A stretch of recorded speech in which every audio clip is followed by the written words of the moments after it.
संध्या के समय मैथुन नहीं करना, भोजन नहीं करना, शयन नहीं करना, उस समय जप करना, भगवान का ध्यान करना।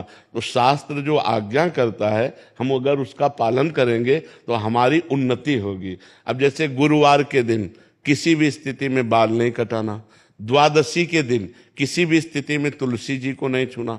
तो जो शास्त्र मर्यादा बनाई गई, अब उसमें हम क्यों नहीं कह सकते?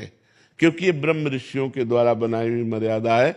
बुधवार को और शुक्रवार को आप बाल कटवा सकते हैं, लेकिन अन्य दिनों में कटवाने से आपके पुण्य क्षय होंगे। ब्रह्म ऋषियों ने जो मर्यादा बना रखी है, अगर हम उससे चलेंगे तो हमें ज्यादा लाभ मिलेगा। अब रोज सुबह लोग बाल आदि, तो हम कहते हैं केवल बृहस्पतिवार को मत करवाओ, और ना मानो तो गुरुवार का दिन परम पवित्र गुरु के लिए है, उस दिन आप क्षौर कर्म न करें, बिल्कुल निषेध है। नहीं, उससे पुण्य नष्ट होते हैं, आयु नष्ट होती, बुद्धि नष्ट होती। अब अगर आप नहीं मानोगे तो वैसे ही आपके आचरण होते चले जाएंगे, गिरते चले जाओगे। देखो, आप सब लोग यहाँ क्या देखने आए हो, हम आपको बता रहे हैं। आप यहाँ क्यों आए हो, हम दो बातें आपसे रखते हैं। आप क्या देखने आए हो और आप यहाँ क्यों आए हो? तो आप यहाँ देखने आए हो साधुता, भगवान के भक्त का दर्शन जो शास्त्र के अनुसार चलता है। आप आए हो अध्यात्म को पाने के लिए, आप आए हो सुख शांति के लिए, आए हो कि नहीं? अगर हम धर्म से ना चलते हो तो आप हमारे दर्शन करने आओगे क्या? हम भी तो एक मनुष्य हैं, हम भी तो आप जैसे ही हैं। अगर हमारे अंदर अध्यात्म ना हो तो आप क्या सुनने आए हो?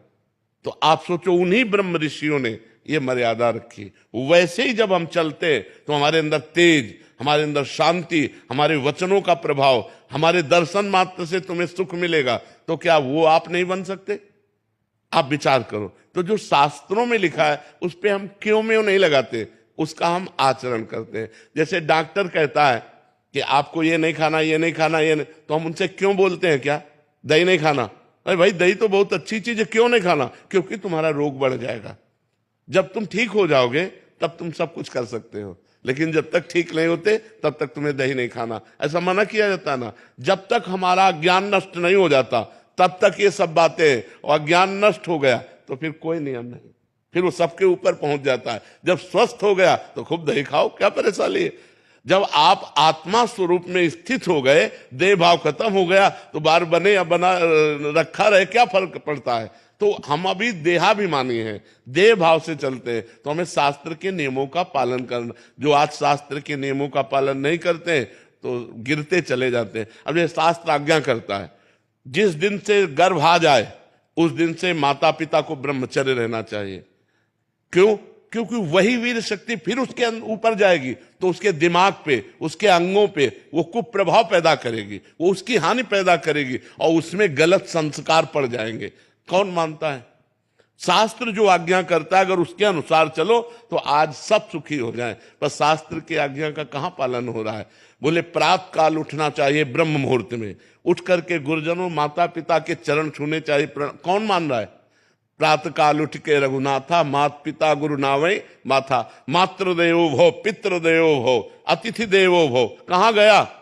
पहले लिखा होता था घरों में बड़े अक्षरों में अतिथि देवो भव, अब लिखा होता कुत्ते से सावधान, नहीं लिखा होता। तो हमारे जो शास्त्र कहते हैं उस पे हम क्यों लगाने का अधिकार नहीं करते? हम उनका पालन करते हैं। क्यों लगाने का मतलब संशय करना, और पालन करने का मतलब श्रद्धा करना। और श्रद्धावान लभते ज्ञानम, श्रद्धावान ही ज्ञान को प्राप्त होता है, श्रद्धावान ही आनंद को प्राप्त होता है, श्रद्धावान ही परम शांति को प्राप्त होता है।